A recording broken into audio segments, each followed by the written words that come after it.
Bonjour, bienvenue sur la rubrique Matin Nouveau, où nous méditons chaque début de semaine un extrait de l'évangile du dimanche suivant. Le 30 mai, ce sera la fête de la Sainte Trinité. J'ai choisi la phrase suivante. Allez de toutes les nations, faites des disciples, baptisez-les au nom du Père et du Fils et du Saint-Esprit. Ce que j'aime beaucoup dans cette phrase, c'est que, en fait, elle résume à elle toute seule une expérience qui est finalement inconsciemment celle que nous vivons tous. Je m'en explique. Le Père et le Fils ont été définis par Jésus comme des intimes, et l'Esprit comme le souffle qui les unit, qui les ont en partage.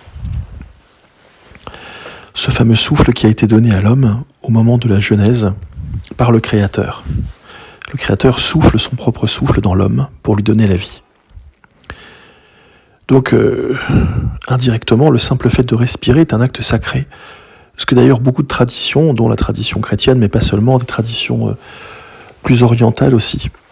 La plupart d'ailleurs des grandes traditions du monde considèrent le souffle comme un lieu sacré de l'homme, sans trop toujours savoir pourquoi, qu'on l'appelle au Japon Ki, en Chine Chi, en Inde Prana, le souffle reste ce trait d'union invisible avec ce qu'il y a de plus haut, de plus sacré. Bien sûr, chez nous, dans l'Occident chrétien, nous l'appelons Esprit Saint, mais son nom antique, c'est Ruach en hébreu, c'est-à-dire le souffle, qui d'ailleurs est un nom féminin. Nous respirons donc Dieu sans même en être conscients. Et ce que je trouve très intéressant, c'est que Jésus, dans le baptême qu'il propose précisément un passage à une forme de découverte, à une forme d'éveil à ce que nous sommes en train de vivre. Vous êtes plongé en Dieu. Vous respirez même la présence de Dieu en vous, vous ne le saviez pas.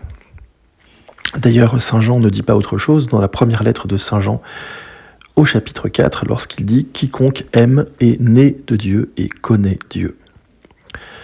En fait, c'est ce passage de l'implicite à l'explicite qui est le grand pas de la foi chrétienne. Ce que vous viviez déjà sans le savoir, nous vous l'annonçons. Et ce que nous vous annonçons, c'est que la vie que vous respirez, si vous la vivez en conscience, cette vie, si vous la vivez comme don de Dieu, si vous vous recevez comme enfant de Dieu, par le baptême précisément, eh bien vous entrez en conscience dans cette vie éternelle. Mettre de la conscience sur ce que nous vivons déjà, au fond, c'est ce qui nous sépare simplement d'une vie d'automatisme, où nous sommes pilotés par nos habitudes, nos conditionnements, à tout à coup une vie où nous prenons conscience de ce que nous faisons, de ce que nous disons, nous mettons de la conscience dans nos différents actes, et nous ne sommes plus simplement des machines. En fait, pour être divinisé, c'est-à-dire pour vivre de la vie de Dieu, il faut d'abord s'humaniser, c'est-à-dire agir pleinement comme des humains, ce qui n'est pas si simple. Et ce passage à une vie en conscience, finalement, est une première étape absolument essentielle pour être ensuite un chemin qui conduit vers la plénitude de cette conscience qu'est le Père. On peut aussi définir le Père comme ça, comme la conscience véritable, d'où tout émane, celui qui pense tout, qui contient tout en lui, qui imagine l'homme, qui imagine ce monde, qui le met au monde, qui le fait advenir dans l'action et dans la transformation permanente.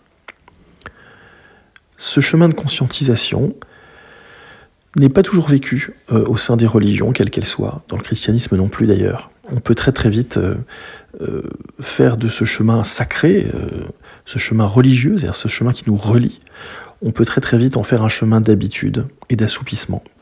Alors que précisément, être baptisé au nom du Père, du Fils et du Saint-Esprit, c'est mettre des mots qui réveillent tout à coup sur une réalité qui était profonde et qu'on vivait sans la connaître.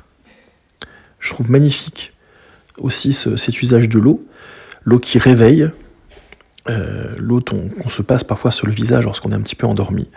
Et c'est comme si en versant de l'eau sur la tête du baptisé, on le réveillait de son assoupissement.